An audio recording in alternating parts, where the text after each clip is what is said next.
They had this expression for many years at New Line that it was the house that Freddy built. It's the house that Freddy built, the house that Freddy built, I think, a few wings on. A Nightmare on Elm Street was the very first huge hit. People started really thinking of them seriously as a studio. Every time you have a success, it propels your company forward. That was our first one. He really brought the company to a level where they could potentially compete. We went from a company that was very little known to be much more respected. This is the place that you think of when you think of quality horror films. New Line has grown from the independent world to a big studio. Everything came off of Nightmare. And ultimately, so did Lord of the Rings. Freddy's a great stalwart, certainly one of the big supports holding up New Line cinema. One could say that if we hadn't had Nightmare on Elm Street, our house would be rather dilapidated.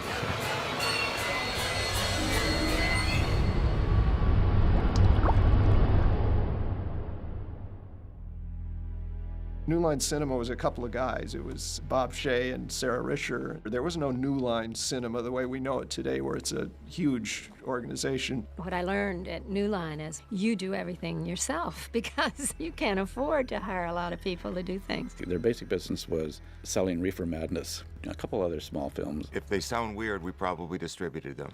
We distributed films like Creepers, Mountain of the Cannibal Gods. My particular interest in horror films was that they were inexpensive to make or acquire and fairly reliable in terms of being able to sell. I was drawn to it just by virtue of our position in the industry, which was pretty low on the totem pole. Then Bob wanted to get into making movies, and the first film we made was called Alone in the Dark. Jack Palance wouldn't come out of his trailer the first day, and we said, why? He said, because he didn't want to do any night work. It is called Alone in the Dark, Jack.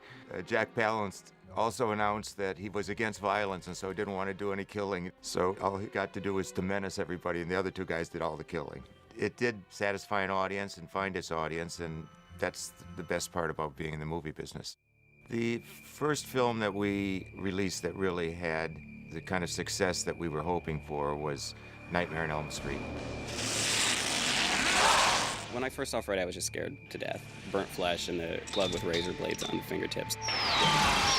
It was wonderful to be around the birth of what became a really big hit. $4 million made over the weekend. Like, that was like a huge amount of money. It was the must-see movie for the dorm guys and the slackers, and then it just grew and grew and grew. The video cassette came out, then everyone started to see it. It's just a dream, this isn't real! It had taken on this life. Of course, after we saw it, we go, sequel. He's such a good character, they're probably going to bring him back. Come to Freddy. We sold it well internationally, and our distribution people at that time said, listen, this is a perfect movie to do a sequel with. And I said, okay, then let's get going and try to make a sequel. Bob did call me for Nightmare 2 and sent me the script, and I just really felt the script was inferior. There's absolutely nothing, nothing wrong with this house. I heard that they had created a script and didn't have my character in it. I'm scared. Jesse, who is doing this to you? Fred Krueger! Nightmare 2 had a problem because the concept was that Freddy was going to come into the real world and then terrorize people. And nobody really liked that. They liked Freddy in the dream world. Seeing him at a pool party just hacking up kids. You are all my children now. I think the second one was a bit of a warning to Bob that he needed to put more into it and kind of honor the films. No! Made more money than the first. That's the way the world goes. So, of course, we realized we had to start Nightmare 3. It's all over. With The Nightmare on Elm Street 3, I think that they really got the story back on track. The way Elm Street 3 began, Wes, he had written the script and then he wasn't particularly involved. Wes had done some great surreal imagery, but I thought we could actually enter the dreamscapes. Are you ready? In my case, having kids find their own dream powers. Demon be gone! That's when they really started delving into Freddy taking each of these kids, some weakness that they had. Let's get high. Really exploiting it, making it more personal. Nightmare 3 was received very well. I was delighted. Grosses in the box office were more than the first two put together, and it really became a bigger franchise after 3. Oh my God.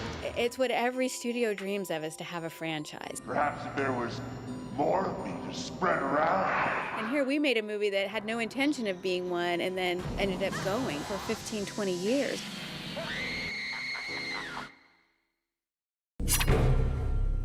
I loved the fourth movie. It was really scary. The look of it was darker. Freddy was darker. Part 5, The Dream Child, the first film set I ever went to, and it featured the Dream Pram, the Dream baby carriage with big old spiky wheels. I love the whole idea that Freddy wanted to get to her baby. Nightmare 5, I think, got a little over the top with the little baby Freddy. He's the bastard son of 1,000 maniacs. One of the inmates is played by Robert Englund. It was an interesting concept of Freddy affecting an unborn baby's dreams or using those dreams to get into reality. School's out, Cougar.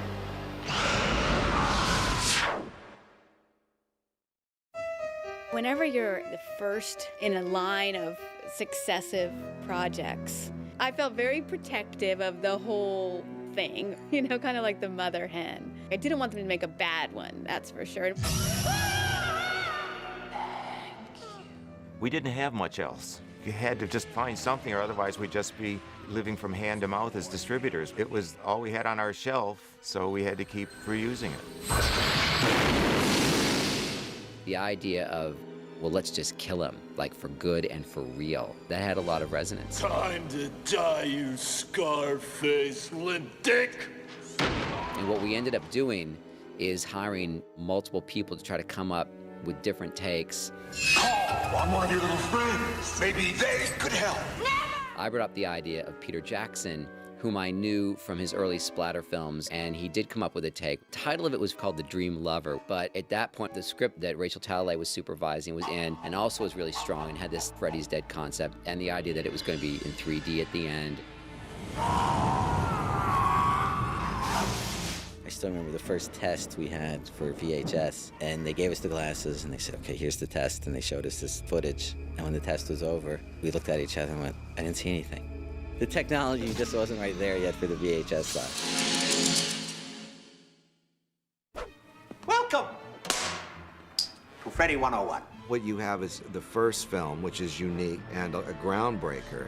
And then because of the popularity of that character, you have the Freddy Krueger phenomenon of let's make him into a fun guy. Krueger! Well, it ain't Dr. Seuss.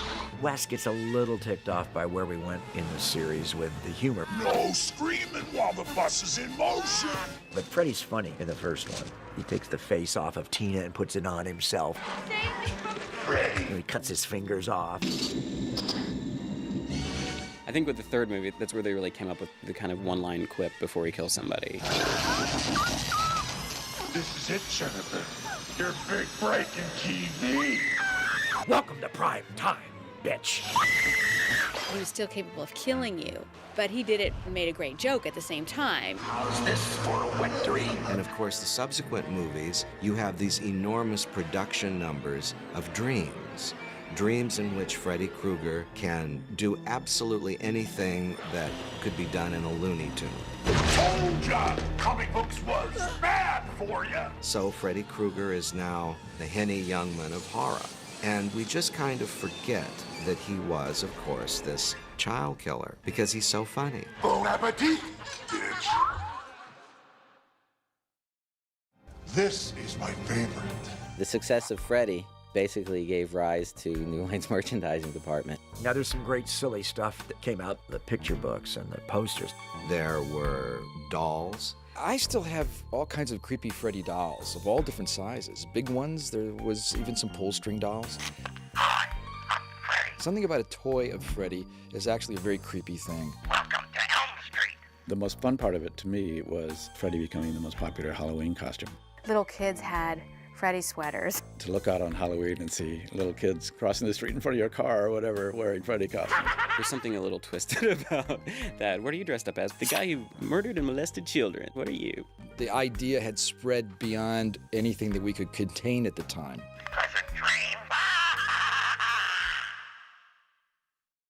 Well, there was a long period where I felt that this thing was making incredible amounts of money, and I wasn't participating in any way of any significance at all, and it was kind of painful. And then something very interesting happened. Bob Shea actually called me up and said, you know, I've heard things, I've read things, and, you know, why don't you come in and we'll talk? I went in and he said, first of all, I want to hear all your complaints. If I offended you, if I did anything, let me know. So I had a very frank kind of airing. And to his credit, he says, we'll make those things right. And he gave me a significant retroactive participation. I thought, it's pretty incredible. I can't think of another studio that would have done that. And then he said, the other thing is, we killed Freddy off in the last one, and we said he was absolutely dead. Happy Father's Day. We just feel around here that we could maybe bring Freddy back one more time, but we don't know how to do it. I decided to have lunch with everybody, and I had Robert, Heather, people I hadn't seen in years. And everybody talked about how the film had changed their life. Heather had, for instance, been stalked.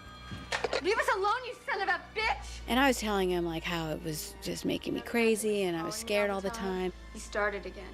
And he's putting stuff in my mail again. And so then like 2 weeks later on my doorstep is this script that's like everything that I had told him in the context of Freddy Krueger. Miss me. It was a serious movie. Freddy had a new look, touched on a lot of the cool scenes from the original movie. Look at number 1, and then you look at number 7, and then you get a sense of what Wes Craven wanted to do.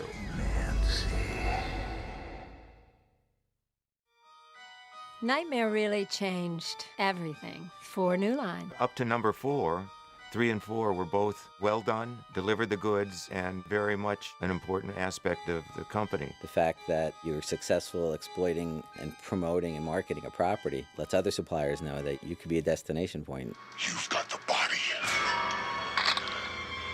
I've got the brain. We used the success of Nightmare on Elm Street as a calling card to investment bankers to have our own initial public offering. With the additional financing that we had, we were able to increase our bank line and do a lot of other things so that we weren't only beholden to a Nightmare on Elm Street. What? Bob was able to put together a deal with RCA Columbia Home Video, and they did an output deal with us for 10 pictures, and the first 2 were going to be Critters. Critters, New Line's answer to the Gremlins. Critters were these little puppets from outer space that basically they're here to eat you. They actually look like porcupines, and they shoot these killer spikes out at you. It spawned a theatrical sequel, Critters 2, and then 2 more direct-to-videos. And we are looking to resurrect the Critters brand.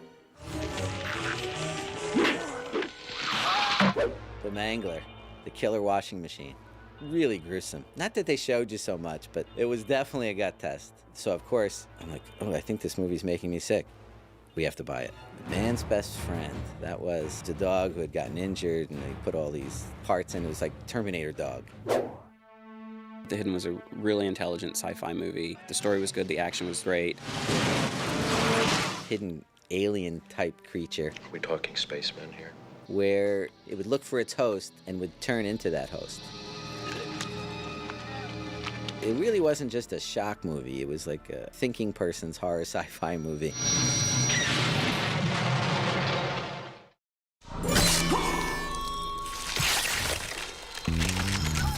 The Blade films were a lot of fun. There was a combination of kind of a martial arts vampire thing that I hadn't seen before. Hip, edgy, based on a comic book. The great thing about that franchise is they really stayed true to the vision of the filmmakers on that. It was a dark vampire movie. It had an African-American lead. New Line took a chance on a concept that was before its time, and now everybody's doing urban horror films. I especially liked 7, and it kind of took thrillers into horror. I thought it crossed the genre. Ladies and gentlemen, we have ourselves a homicide. 7 is a kind of strange subgenre of crime films where you have spectacular crimes committed with a theme. Honestly, have you ever seen anything like this? Aside from the whole movie being dark, the ending's really grim and depressing, and I know that a lot of studios wanted to cut that, and New Line took a chance on that movie and made something really special. That was a movie that showed that New Line could attract the A-level talent, the A-level directors. That just showed that New Line was a force to be reckoned with, not just the studio that could carve out the niches. I think that in some cases the studios look at horror films from a bit of a distance, as if it's the ugly stepchild of film genres, when in fact, if you're in a theater, that's where you'll hear the greatest reactions. There's always room for a good horror film. People love a good scare. There would not be 7 different Freddy movies if there wasn't an audience for it. Horror films did not always have a franchise. Now it's almost a given that you're going to have a franchise. The Friday the 13th franchise was at Paramount for many, many years, and it features the exploits of Jason Voorhees. He's the one that came back for years and was hacking his way through Camp Crystal Lake and killing numerous teenagers.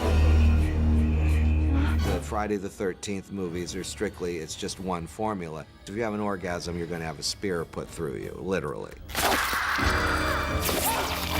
We looked at that character and saw that there was still a life in what was considered by our competition that it had run its course. And Sean Cunningham, who's the producer of those films, had the thought that maybe we should make more and maybe New Line's the right place to do it. I went to Mike Lynn and Bob Shea, who I knew, who were running New Line. What if we took Freddy and Jason and put them in the same movie? They thought it was a great idea if I could just get the rights. And I was able to get the rights from Paramount and Warner Brothers and be able to bring them to New Line. So then we got to make Friday 9. We resurrected him. Jason goes to hell. Jason's out chasing after the young teenagers at a camp. Jason does go to hell at the end of the movie. Up comes Freddy's glove. Which was in anticipation of what we hoped was going to be the Freddy Jason heavyweight prize fight. And we were not able to convince people at New Line that we had broken the back of the script. Once again, I'm saying, well, we're going to have to keep it alive somehow.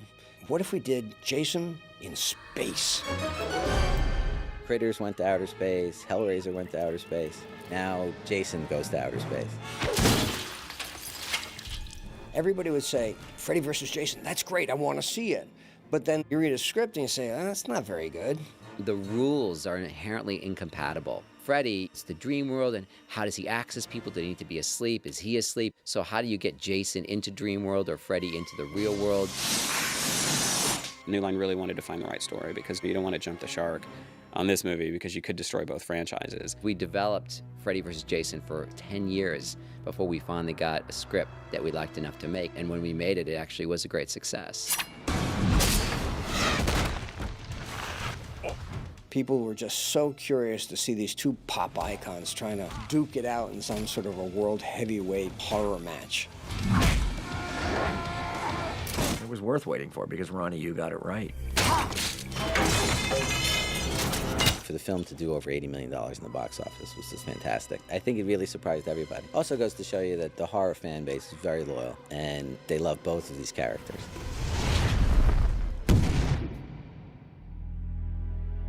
Like Friday the 13th, Leatherface is under the umbrella now of New Line Cinema, which is a good thing. It is interesting that New Line now has the rights to Texas Chainsaw Massacre, Friday the 13th, and Nightmare on Elm Street because you have Freddy, Jason, and Leatherface all in the same place. You're looking at the same thinking that went on 40 years ago at Universal. Universal Pictures had the rights to Dracula, the Frankenstein monster, the Wolfman, and the Mummy. And as they start running their course, then all of a sudden it's Frankenstein versus the Mummy and the Wolfman. And eventually it was Abbott and Costello meets Frankenstein. For New Line to get Jason, Freddy, and Leatherface, by rounding up these three mythic killers under one banner, you have a franchise. Not one franchise, but three. Part of it is that Bob Shea really digs horror movies. It is the foundation on which the company was built. You don't want to miss the bus. We have a horror idea. Our head of production, to his credit, will go, talk to Bob. There are certain reliable genres in movie entertainment that have been pretty solid citizens and reliable in terms of creating a profit for the investment. Think back, there will be a lot of films that have been low-budget horror movies. Final Destination really was started out and from the meetings back in the day of, let's make a really cool horror movie and make one good one. You can just drop fucking dead. I was sitting on a plane one time and I read this article about this woman who was going to take a flight and her mother called her the night before she was going to get on the plane and said, don't take that flight. I have a bad feeling about it. And the woman didn't take the flight and the plane went down. You know, what if she was meant to die on that flight? And what if death came after her? And then I was like, holy crap, we've never seen death in a movie. What if we were not meant to get off that plane? What if it still is our time? The first Final Destination was actually a sleeper hit of the year. It was one of New Line's biggest hits that year. Death is always around us. I think it's a movie that could continue going on as long as there are new and interesting stories to tell. Anytime you can create a franchise that people are familiar with or excited by, it's a huge plus.